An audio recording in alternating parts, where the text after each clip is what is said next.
तो जैसे कि पिछले क्लास में हमने कुछ डिस्कस किया था, important property, dimensionality and bases vector, और आज का क्लास जो है वो बहुत ही इंपॉर्टेंट रहने वाला है। हेडिंग लगाइए डीरेक ब्रैकेट नोटेशन। ओके, इसको क्यों पढ़ना है भाई? इसको पढ़ना है क्योंकि आगे आप क्वांटम मैकेनिक्स जब पढ़ोगे तो इसका यूज बहुत ही ज्यादा होने वाला है, वाइडली, मतलब बहुत ही ज्यादा होने वाला है। तो इसका मतलब थोड़ा हम समझ लेते हैं। ओके, अगर मैं v वेक्टर जो कि फोर्थ वेक्टर था और जिसको मैं लीनियर कॉम्बिनेशन में लिख सकता हूं, linear combination of n number of linearly independent vector, तो उस केस में जो डायमेंशन होगा वो n होगा। ठीक है, तो ये बात आपको क्लियर था। सो v वेक्टर को मैं क्या कर सकता हूं, एक कॉलम मैट्रिक्स के साथ एसोसिएट कर सकता हूं। जैसे कि जो कंपोनेंट्स था v का कंपोनेंट क्या था, मतलब आपको पता है ना v का कंपोनेंट क्या था, v1 v2 v3 up to vn था, मतलब coefficient of the basis vector. Okay, i cap j cap k cap e1 cap e2 cap e3 cap का जो कोएफिशिएंट था। So this is the component, इसको हम कहते हैं कंपोनेंट ऑफ v वेक्टर था, v1 v2 v3।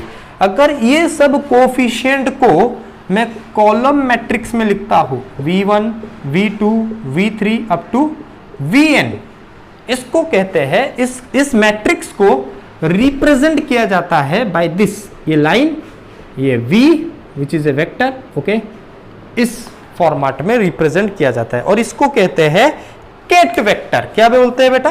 Cat vector. इसको बोलते हैं ket vector. Ket vector, ket का मतलब देखो यहां पर एक ग्रेटर देन साइन है और यहां पर एक लाइन है, तो इसको हम कहते हैं ket vector. Okay okay, very nice. ये हो गया कोएफिशिएंट। सिर्फ कोएफिशिएंट को ध्यान देना है, बेसिस वेक्टर को नहीं। जब आप ब्रा एंड केट के बारे में पढ़ रहे हो तो केट में क्या होगा, सिर्फ कोएफिशिएंट लिखना है, v1 v2 v3। ओके, उसको ही बस एक कॉलम मैट्रिक्स में लिखना है, जिसको हम कहते हैं केट वेक्टर। अगर एक केट वेक्टर का ब्रैक वेक्टर एग्जिस्ट करता है, एक केट वेक्टर का ब्रा वेक्टर एग्जिस्ट करता है, कैसे निकालेंगे? अगर हम इसका ट्रांसपोज लेकर कॉम्प्लेक्स कॉन्जुगेट ले ले, या पहले कॉम्प्लेक्स कॉन्जुगेट लेकर इसका ट्रांसपोज ले ले, तो जो फाइनली आपको मिलेगा वो होगा ब्रा वेक्टर। देखते हैं वो क्या है। ठीक है, this matrix this is known as ket vector. ये एकदम क्लियर हो गया। ओके, तो ये आपको लिखना पड़ेगा, ये चीज आपको नोट करना पड़ेगा। इफ वी टेक, ये पॉइंट आपको लिखना पड़ेगा, if we take transpose, okay, if we take transpose and then complex conjugate, कुछ भी कर सकते हो भाई। ओके, पहले ट्रांसपोज ले सकते हो, फिर उसके बाद कॉम्प्लेक्स कॉन्जुगेट, या पहले कॉम्प्लेक्स कॉन्जुगेट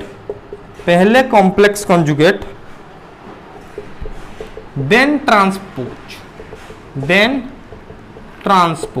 ओके, तो आपको पता है ट्रांसपोज के बारे में, रो को कॉलम करना, ओके, या कॉलम को रो करना। तो वहां पर जो केट वेक्टर था उसका जब आप ट्रांसपोज लेकर कंजुगेट निकालोगे या कंजुगेट निकालकर ट्रांसपोज लोगे तो वो रो में आ जाएगा। ठीक है, तो ये आपका क्या हो जाएगा, इसको आप ऐसे लिख सकते हो, ट्रांसफर्स v का transfer, v is the vector जिसको हम कॉलम में लिख रहे थे, coefficient of e1 cap e2 cap e3 cap, तो फिर उसके बाद कॉम्प्लेक्स कॉन्जुगेट, या v इसका कॉम्प्लेक्स कॉन्जुगेट, फिर उसके बाद ट्रांसपोज, कुछ भी कर सकते हो।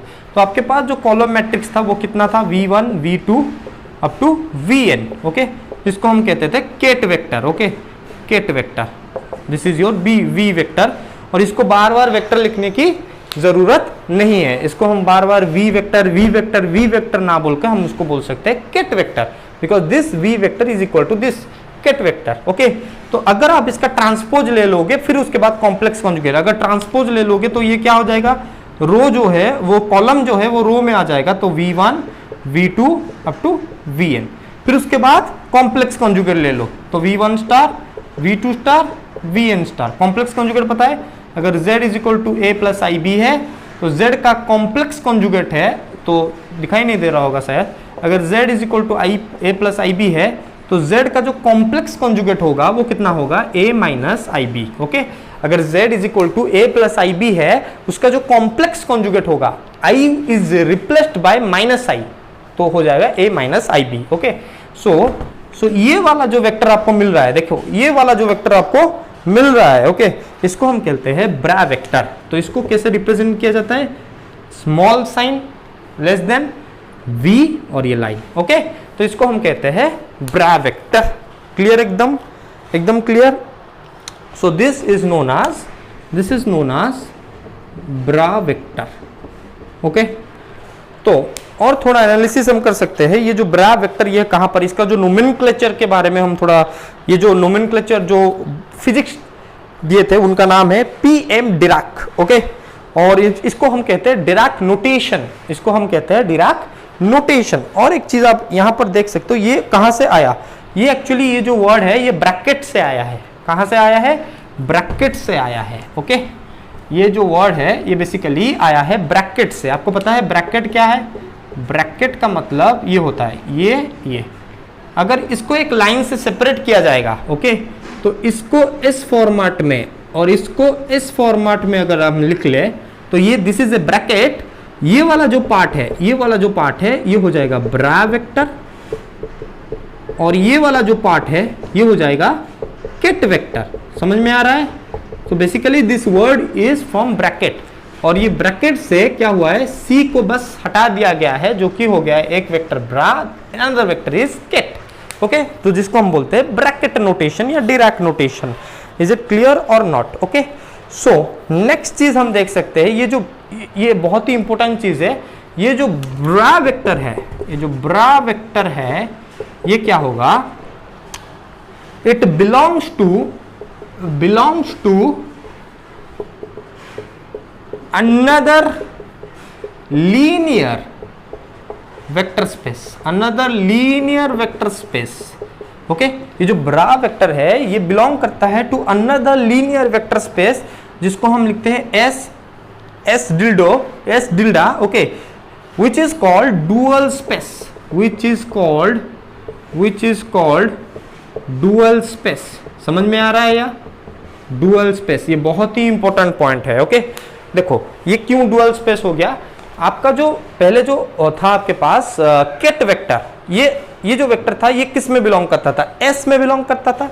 तो किट वेक्टर से अगर आपको ब्रा वेक्टर निकालना है, मेरे बात को अच्छे से सुनिएगा, ठीक है, आपके पास पहले क्या था, किट वेक्टर था, तो किट वेक्टर से आपको ब्रा वेक्टर निकालना है। तो ब्रा वेक्टर जब आप निकालोगे तो क्या करोगे, पहले ट्रांसपोज फिर कॉम्प्लेक्स कंजुगेट, या पहले कॉम्प्लेक्स कंजुगेट फिर से ट्रांसपोज, तो वो एक नया वेक्टर हो जाएगा जो कि एक नया स्पेस को बिलोंग करेगा, जिसको हम कहते हैं डुअल स्पेस। ओके, जिसको हम कहते हैं डुअल स्पेस। तो इतना ही बस आपको जानना है। ओके, इज इट क्लियर और नॉट? और एक चीज, जो कंपोनेंट है v का, v1 v2 जो हम लिखे थे, दिस इज द कंपोनेंट, या आप ऐसे कर सकते हो coefficient of the basis vector. तो ये क्या होगा, ये जो कंपोनेंट है या जो कोफिशिएंट है ये किसके ऊपर डिपेंड करता है, बेसिस वेक्टर के ऊपर डिपेंड करता है। अगर वो चेंज हो जाएगा बेसिस वेक्टर, तो ये भी चेंज हो सकता है।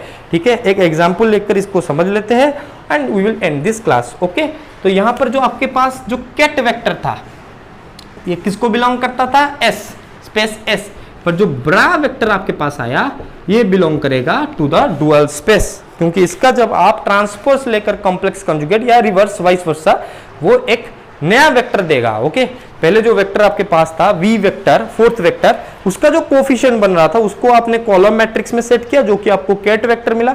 किट वेक्टर से जब आप ब्रा वेक्टर निकालने के लिए गए, पहले आपने ट्रांसपोज निकाला, फिर उसके बाद आपने कॉम्प्लेक्स कॉन्जुगेट निकाला। ठीक है, ट्रांसपोज निकालने के बाद वो रो में आ गए, फिर उसके बाद कॉम्प्लेक्स कॉन्जुगेट हो गया, तो वो एक नया वेक्टर हो जाएगा जो कि होगा ब्रा वेक्टर, और वो बिलोंग करेगा to the dual space. Is it clear और नॉट? ओके, एक एग्जांपल लेकर मैं समझा सकता हूं, जो मैंने प्रीवियस वीडियो में भी आपको मैंने बताया था, वो है क्या, देख सकते हो। एग्जांपल है ये, अगर मेरे पास ये है X axis, Y axis and this is your Z axis, origin है, और ये I cap, this is your J cap and this is your K cap. Okay, I cap, J cap, K cap. अगर हम इसको rotation कर लेते हैं, okay, यहाँ पर एक फोर्थ वेक्टर है, this is your V vector, और ये जो वी वेक्टर है fourth vector. Okay, this is the fourth vector, v vector, which can be written as the linear combination of three linearly independent vector. मैंने आपको already कहा था कि कोई भी फोर्थ वेक्टर हो